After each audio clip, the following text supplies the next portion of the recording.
come to court and you say, look, this is what's happening. You don't. Wait, Judge, we told them that. All right. Okay. If it's She's okay got too with the busy. court. I spoke with her and she said it's okay for us to approach on that DVR, so I apologize for that. All right, Judge, and just to distinguish where we're at, this was not an alcohol event at all. He's been. I don't know that. Well, how do I know that? It reads. I know that, but what in these instances, what happens is someone puts something in between the leg and in between the device to be able to subvert any kind of reading. That's what happens. So when you see something where there's no contact with the skin for a certain period of time, here it's 2 days, there's no contact. And that's exactly why we're here, Judge. And I showed the prosecutor his leg, and we've been having issues with his whole entire leg is completely chewed up because of this device.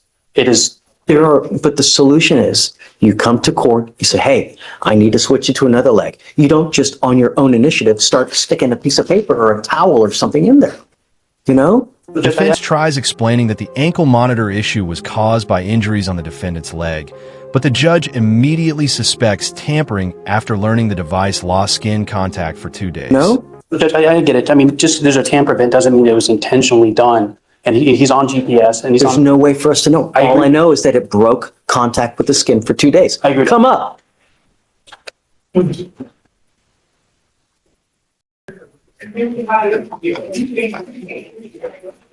I appreciate your tenacity, Mr. Leeper, but he has a DWI. He's got an FSRA where we have a dead body. He's not one violation. We're now working on our second to third violation, and now you're putting something, or I don't even know, but all I know is that the device lost contact with your leg for 2 days. That is unacceptable. When you have issues with a monitor, you bring it to your lawyer's attention, you come to court and you say, look, this is what's happening. You don't put something in there in hopes that we're not going to notice. And now you tell your lawyer after the fact. I'm sorry, Mr. Lee, but what choice do I have but to revoke his bond again? You know, I know that it's upsetting, but no, I have a very serious case with you. You've been ordered not, you know that there is no tolerance in this case. Yet, you lost contact for 2 days. I'm revoking your bond. Go to jail. Sorry.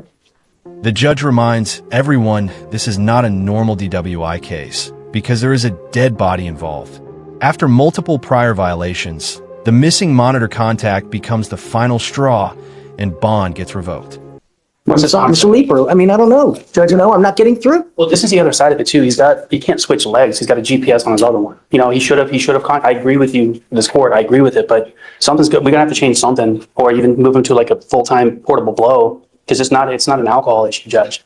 And, you know, he obviously made a mistake. I don't know that, right? Until you come here and tell me, I don't know. The only thing I know is we have a DWI, we've got an FSRA, we've got a dead body, and I've got multiple violations. And now you're hiding, you're doing something 2 days that I don't know about. You know what the proper procedure is when there's an issue. And you're just not doing it. You do what you want to do. That's not the way it works. And now you go to jail. Goes with you. I'm sorry, Mr. Leeper. I can't continue to justify it. Fine, Judge. He does bond out.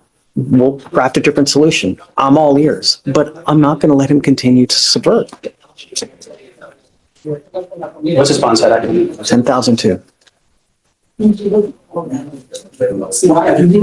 I mean, it doesn't make me happy, but I have to let him know that I'm serious. You know, when you go 2 days, you don't have it. You've lost contact. I don't know what he's doing in 2 days. This is the thing that frustrates me about these devices. He doesn't know he's lost contact. That's the whole. We don't get an alert saying that he's lost contact. He didn't know until this thing came in, and so it's on his leg. He's showing up to work. He's back home on time.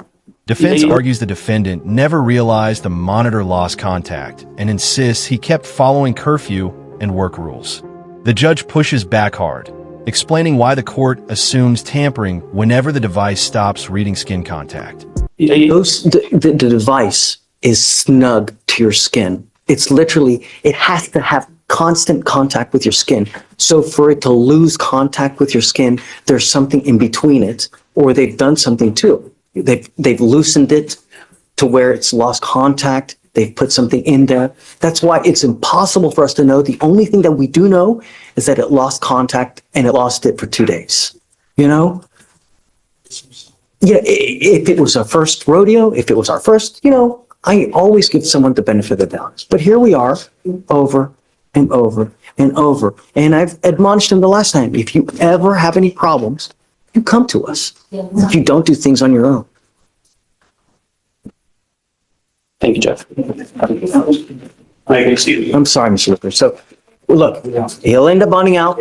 When he does, come back and we'll talk about it. We'll figure some solution out.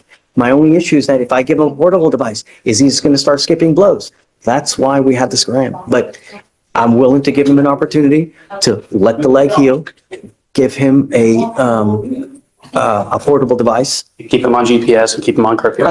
Same thing, but I'm telling you, if I start seeing skipped blows, we'll have an issue. Judge Fleischer explains he already gave multiple chances and warns that future violations will not be tolerated. Even while discussing alternative monitoring options, the judge makes it clear the defendant is one mistake away from complete disaster.